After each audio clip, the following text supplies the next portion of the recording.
Hi everybody, welcome to our YouTube channel, Afrisent with Beatie. Today, I am so excited that you're here. If you have not yet subscribed, please hit that subscribe button. Please like this video because I think you are going to love the content that we have for you today, and share with a friend. This channel is about the diaspora and the sentiments that come with it. I am a mom, a wife, and today I have this amazing guest, Jack Kasozi Matovu. And I will let him speak for himself before we let you guys know what we were going to talk about today. Hey everybody, hope everybody's good. Anyways, yeah, like my wife said, my name's Jack Kasozi Matovu, omugabi owengabi avam akasamba tuko nebisigadde katubireke nga ebitambula. Anyways, topic ya leero, it's gonna be what? We want to talk about home ownership and purchasing. So today, if you're just joining us, please subscribe, hit that like button, share with a friend. We have an amazing topic. Today we are going to talk about home ownership, right? What is home ownership anyways? Oh man, guys, first and foremost, I'll let you guys know about home ownership. It's not about owning a home. That's just the beginning of every last problem you can run into, but it's the best purchase you can ever make, in mostly when you're out in the US, because 20% of all the money you put in is likely to come back this way. Unlike when you pay rent, your main goal is to always make sure you get the right home at the right price at the right time with the right person, or with the right credit. Or to be on a realistic side of things, it's always to understand that find the best interest rate. There is always a good interest rate, and that's when you're blinded. As long as your credit is good, your interest rate can always be as low as 2.2. So think about it. Yeah, so rewinding, I remember when I had I went to British Council. British Council, if you live in Uganda, you know Renzori House. I don't know if British Council is still in Renzori House, but British Council does give an exam called the IELTS, and there's an oral part of that exam, right? So the lady who gave me my exam asked me to talk about housing, renting versus ownership, and it was such a very, like, it was weird for me because all my life everybody I knew in Uganda owned their home, or growing, then later I find out, like, finding out some people rented, yes, but the whole idea, like, most people I knew, we grew up, and some people grew up in, like, the third generation in that house, like the idea of renting and mortgage and all that, like, I could not describe, despite the fact that I think I have a good command of the English language. I couldn't, because I did not understand that concept, right? Then I come to America and I live on the East Coast, and most of us kind of live in apartments. And it's a big decision, right? It's a big decision owning a home. It's a crazy decision, because first and foremost, you have to think about the debt at which you're incurring. It's the biggest debt you'll ever incur as an individual, Hopefully, or as a couple. Hopefully, it's the biggest debt you'll ever incur as Which an other individual. debt can you incur that's bigger than that? I've seen crazy people literally spending $300,000 on a car. On a don't do So it. typically, Don't do it. If you can afford it, like if we win the lottery, yes, please, let's spend $300,000 on a car. Depending on how much lottery we win. I know, right? So for me, coming back to renting versus ownership, when I moved to the United States, I had to kind of shift my mindset, right? To, this is where I reside now, and I need to understand, like, all of this. What is all this? But still, that fear of that commitment, this means that, oh my God, I am stuck here for the rest of my life because I have acquired this big debt, That was such a frightening thought. And so it delayed my decision to own a home, right? I don't know if that could be part of it. Is that what, like, for you, for example, like, you moved here when you were younger, have you owned a home before this home that we owned? Why did you choose not to own a home then? What were the barriers? What made you decide now to say, okay, I need to own a home?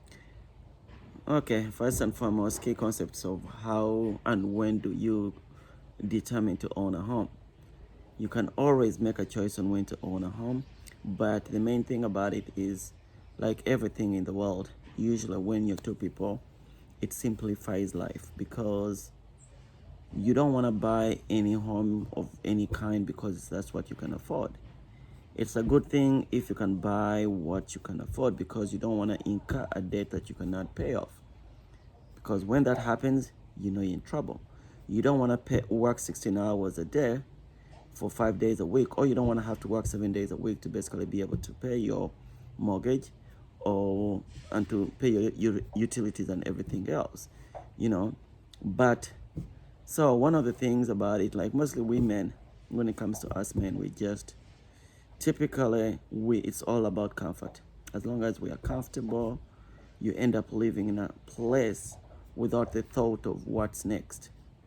You know, as long as you have a good car, you're sleeping well and everything else, and you can afford where you live, you're good. You know, so I for myself, when I get to that point, it's more or less I had convenience in where I was. You know, my siblings are within and everybody else was within.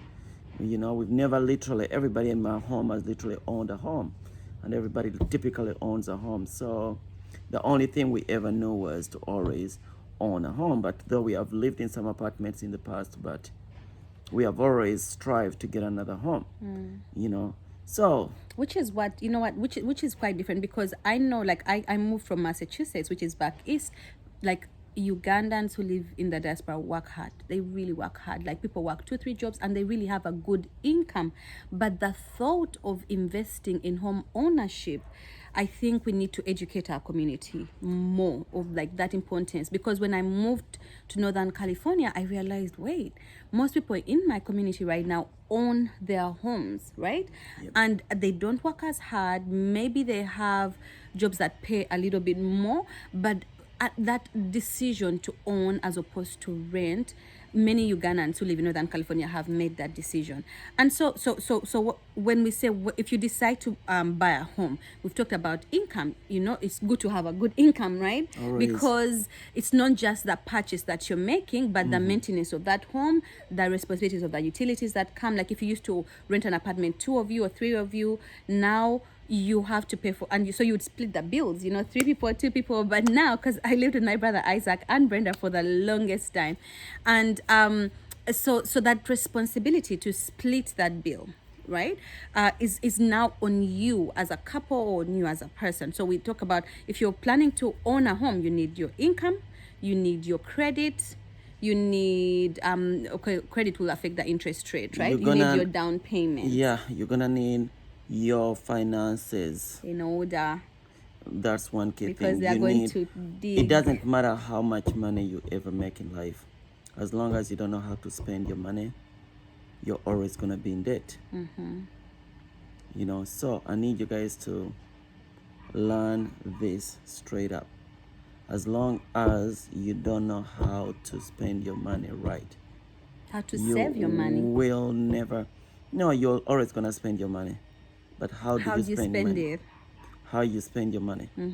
You know, it's not, everybody will always give you this idea of, guess what, I don't make that much. Yes, we all don't make that much, but how do you come to a conclusion of understanding what do I need and what do I want?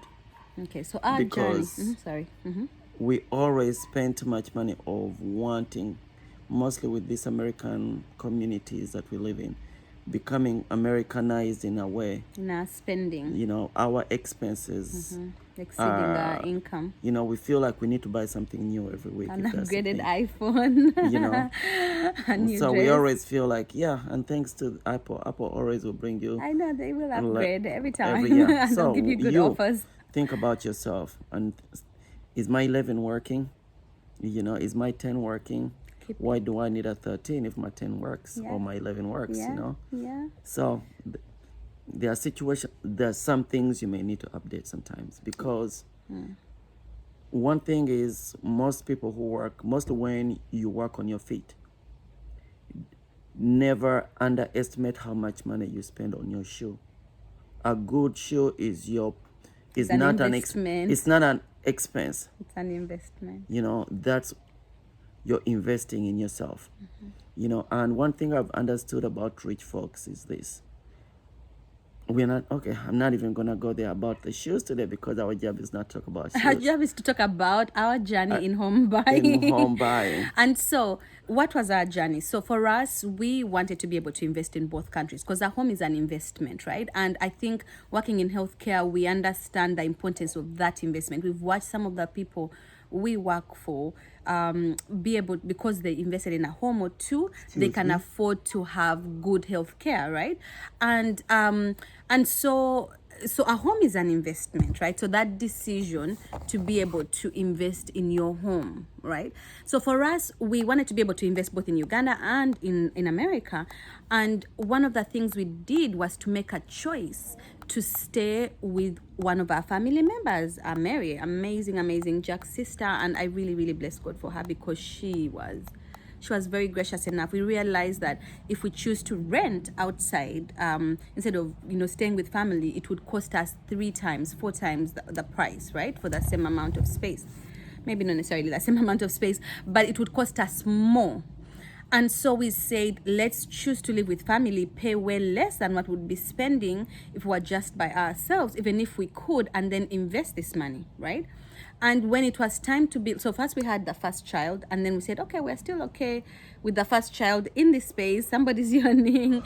With the first child in this space. But when we had the second child, we said, no, it's time. It's really time to now really move and invest. Now, the component of time, I wish when Jack and I had met, we decided to buy, because the home we own right now was 100,000 cheaper then. So that decision, Jack will have his opinion on that, but that decision for me, I feel like it's something I want to share with couples or families or individuals out there who are planning to buy, to kind of know the timing, right? And I have friends of mine who are like, oh, I had that down payment, I wish I had bought, because now the homes are skyrocketing. So the decision to downsize for a moment in order to save your 20%, if you choose to do that, that was our other barrier. We were trying to save 20% and still invest and still, take care of our expenses here. And then we spoke to this lady who we eventually ended up not even going with, but she gave us wisdom. She said, that's one of the barriers. That's one of the barriers in your way to purchase a home, because you're trying to come up with 20%. You can come up with 3.5 because we're both first-time home buyers, and it will be fine. And you can have a conventional loan because you've never had a foreclosure. So if you've been foreclosed before, there are loans that, like the FHA, that the government puts in place to help you, but those loans always have an interest rate for the life of the loan, right? And it's okay to get in through that type of instead of the conventional loan, because you can always refinance and stick to that, like if your house builds up, and go the conventional way and let go of that FCHA loan. So that lady said 20% is insane. You won't be able, you keep waiting to build that money if you choose, first of all, the size of your mortgage, right? Because the loaner will tell you how much, they'll tell you like you've qualified for. Yeah, depending. For them, they're willing to lend you as much money as possible. Yes. So first and foremost, when it came to home ownership or getting a loan, is establishing ground rules on how much can we spend. Unfortunately, there are situations that will call you to spend a little much more than what you initially thought you would be spending.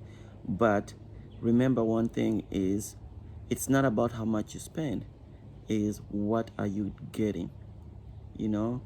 Initial budget was literally almost $100,000. I know, I was like, I don't want to spend that much. After making the walking around and going through all these homes that we are looking forward to, the budget that we had set up for, the budget and our needs. Yes. So we basically eventually figured out that, you know what? Yes, let's spend $100,000 more on our home. And the funny thing about it is, when you think about this whole thing, you realize that our monthly payment for the home maybe it was about $400 more than if we had spent $100,000 less. Yes. You know, but the kind of home we ended up getting was in a better neighborhood. You know, And it met the needs of the fact that we had yes, more we have rooms and more bathrooms. two little kids who basically have ton of room for them to run, And they sure so, run and they climb. you know, so with that in make a play, mess. it basically played a good role. That again, choices of picking a home is another thing. Yeah, so there's a couple of things. So there's a part for the finances, right? Yeah. Choosing your lender. Try to choose a lender who will not pressure you to sell you a certain loan with a bad interest rate, because they're paid by the percentage, right? So for us, we're very, very lucky. We have a lender team, amazing team, Wall Street lenders. He worked with, both Jack's sisters on both, because they've both been homeowners twice, like they bought 2 homes. So he had worked with them for all those loans, and he's amazing. He'll give you time, he'll call, he'll walk you through the process. So and it's good because we had gone to the other first lender and we saw how rigid she was, and how like she had her own goals and our goals were not at all at the table. So when we met Tim, because Mary kept saying go to Tim, Juliet kept saying go to Tim, and so when we met him, sorry, it was amazing because he sat down with us, and we had started the conversations 3 years before we actually were serious. We're like, okay, now here is our down payment, we are ready. But he was patient enough receiving all our information. So a good lender is one person. Then the other person is a realtor, right? So we went with Sarah, and I think it's good to have a good realtor, because especially when it's time for closing, if you need a contractor, if you need a realtor who knows where to find these people, because it is, well, like naive. Yes, we had family to kind of guide us, but even them, it's been a while since they owned their homes. They're like, okay, what did we do again? Like, and it's such a stressful process that half the time most people don't even remember how they went through everything, right? So a good lender, a good realtor, and then like in terms of your finances, of course, so you need 2 years worth of taxes, right? So you want to make sure that the decision to buy a home starts like 3 years prior, trying to work hard so that you show good, strong income, so you're able to get a good loan. So the difference between owning a home in America, for example, and Uganda is that in Uganda, most people they save and buy their land and then build their home and get in before it's all completed and finish it while they're inside the home, right? But here, unfortunately, most of us just purchase using a loan, and then you pay off your loan over the next 15-30 years, right? So the decision to buy a home starts 3 years prior to that. So you make sure you make your money, you to show that strong income and consistency. So they expect you to be in the same line of job. For example, if you are a nurse, you are a nurse. Even if you change hospitals, you're still a nurse. You don't be like a nurse today and then tomorrow you're a truck driver, and then tomorrow, that won't try. Or you're guy, literally me. Anything that you need done, just call on me. Okay? He's literally the jack of all trades. He will do everything. Call on me. He will. You're stranded on the street and you need a tow truck. He got you. Call me. True story. So the lender will say, this is a very unstable borrower. I am not sure I want to lend them $500,000 or more to kind of pay back. So they want to see that consistency in your job, because they're going to require for your W-2s, and then what else? And then the size of the mortgage. So most young people are like, yeah, we want a house that has a pool and a jacuzzi and this and this. But then that everything you want is ching, cash coming in, right? We thought about a pool. We did. And why did we not choose a pool? Because of the kids. Yes. Unknowingly that it's not a necessity. Yes, it's not a necessity. It's I like that. It's not a need, it's a want. It's a want. It's whenever you're buying a home, remember your needs and your wants. Yes. Because what do I need? I need a 3-bedroom. What do I want? I need a 5-bedroom. What am I gonna do with the last 2 bedrooms? Or because I have 2 bedrooms extra. Why? I don't know. Maybe I can turn one into an office at some point in life.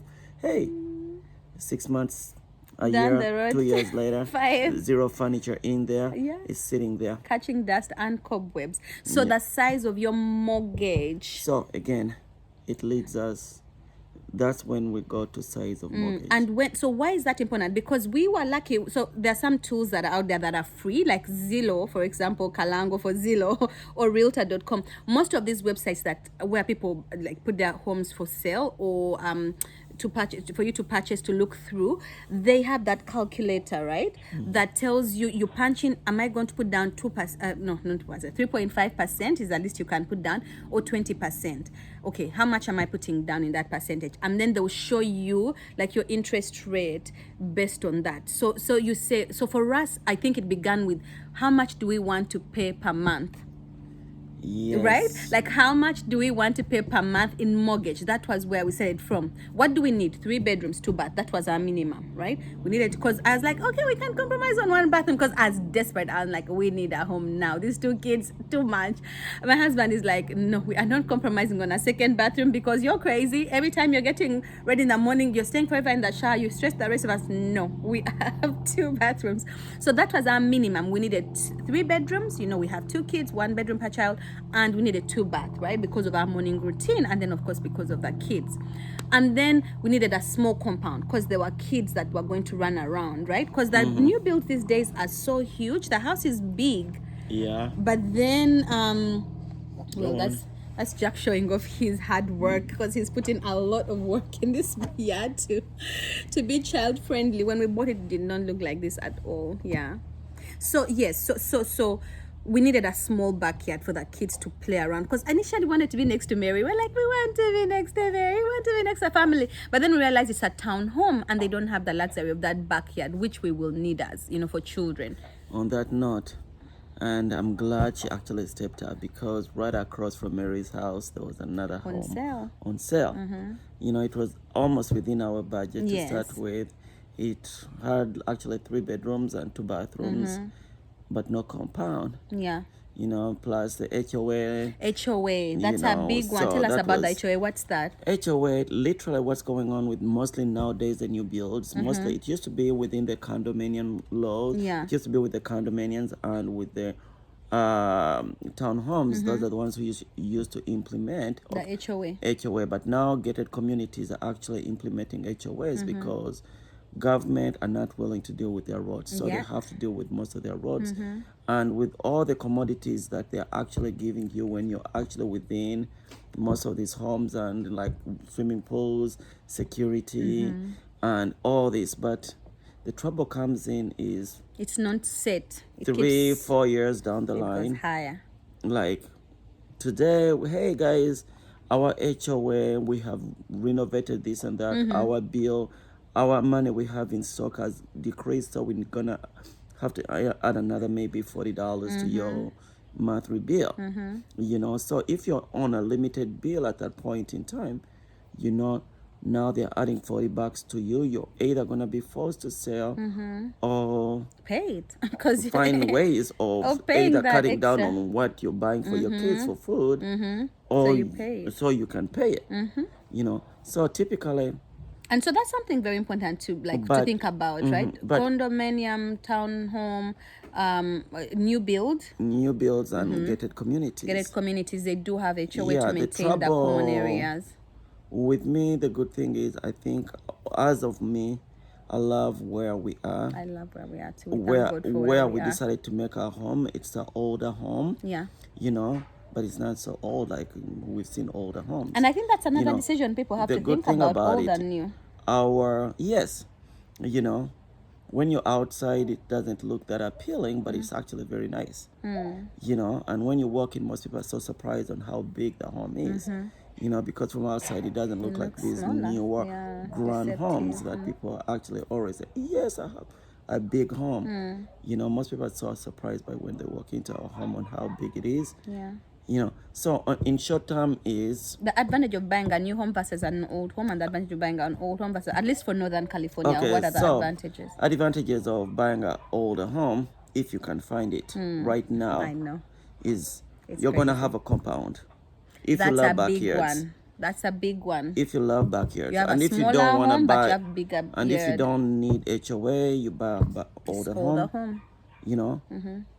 one thing is you may need to save at least $200-300 a month on the side Yeah. to basically make sure you're gonna be covering the Any roof, any maintenance, maintenance yeah. going on, because foundation issues are I likely to know. occur. But at the same time, it doesn't mean maybe if you buy a new home, new homes now, they have created somehow of way of them how to deal with earthquakes because they're the main culprits to Yeah.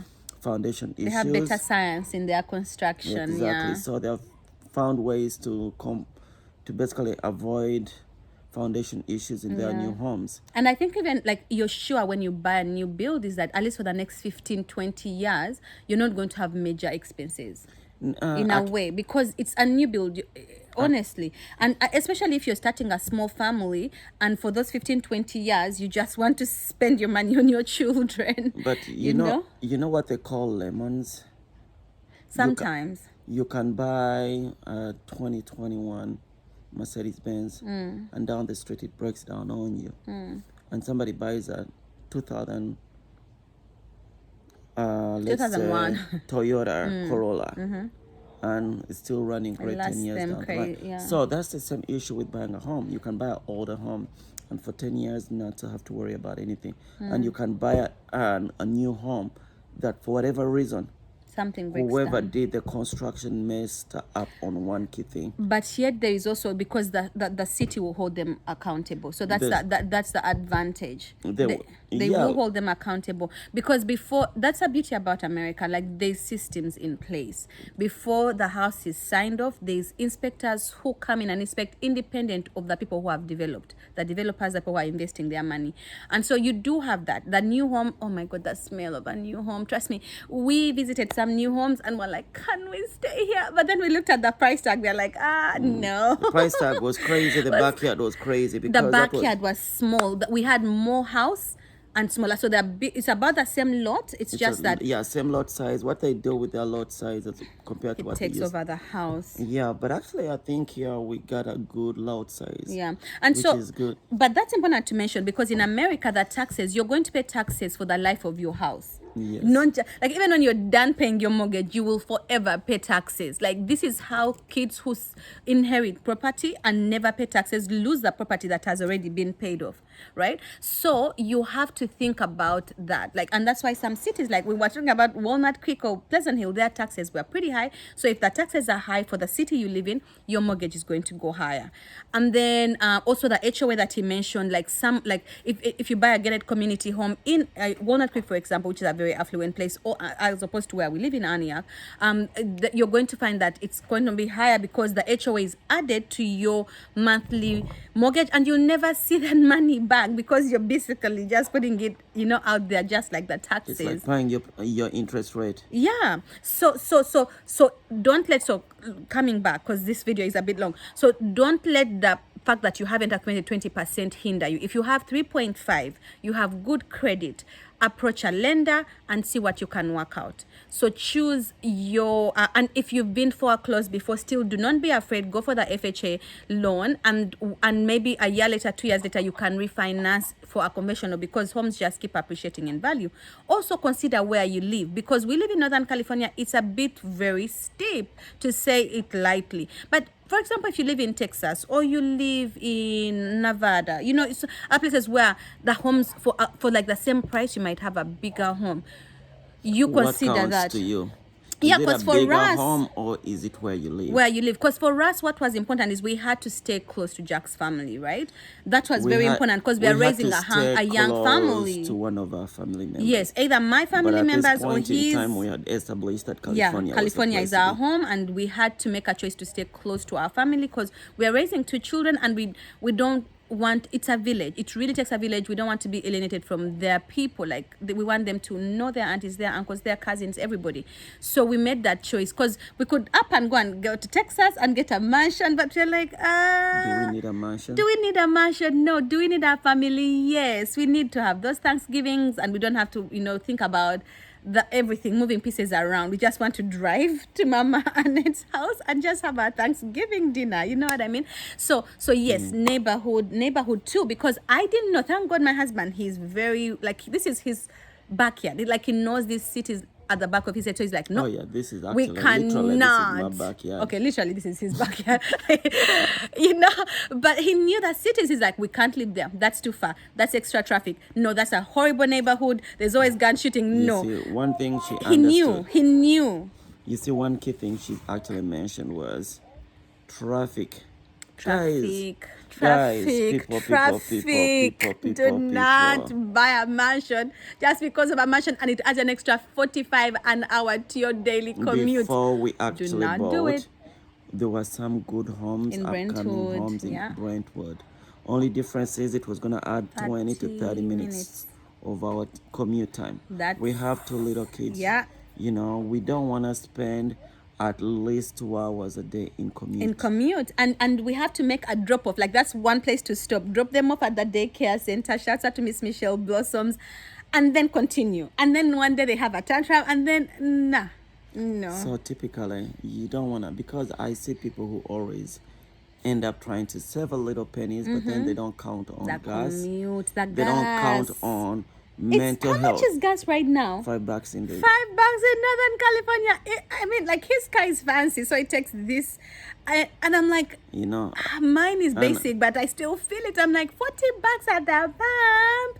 I'm complaining. So yes, consider those things because your mental health, right? To fill your gas. Yeah, I have a friend who had quit smoking and like, I feel like I need to start smoking again because this commute. Thank you guys. Today has been a great, gracious day. Next time, we're gonna talk about how to actually purchase the actual home. Yeah. Okay. Thank you guys. Thanks.